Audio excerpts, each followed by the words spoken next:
صوبہ بھر کے کالجز میں تدریسی بائیکاٹ کا اعلان۔ حکومت سے سیاسی بنیادوں پر تبادلے کے خاتمے، اساتذہ کے تحفظ، کالجز کے نجکاری کا منصوبہ واپس لینے اور سروس رولز میں تبدیلیاں ختم کرنے کے مطالبات۔ 12 نکاتی چارٹر آف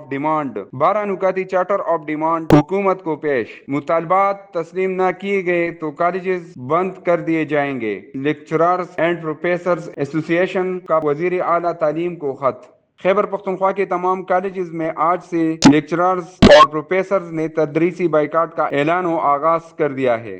یہ اقدام کالجز کے آؤٹ سورسنگ اور سروس اسٹرکچر میں ترامیم کے خلاف کیا گیا ہے۔ یہ بائیکاٹ روزانہ صبح 10 بجے کے بعد ہوگا اور یہ سلسلہ 4 نومبر پیر تک جاری رہے گا۔ اس سلسلے میں آج پیر کے روز گورنمنٹ کالج پشاور میں لیکچررز ایسوسی ایشن کا اجلاس بھی طلب کیا گیا ہے، جس میں آئندہ کا لائحہ عمل طے کیا جائے گا۔ اس دوران Khyber Pakhtunkhwa professors and lecturers ایسوسی ایشن نے وزیر اعلیٰ تعلیم کو خط ارسال کرتے ہوئے خبردار کیا ہے کہ مطالبات تسلیم نہ کیے گئے تو صوبے بھر کے کالجز بند کر دیے جائیں گے۔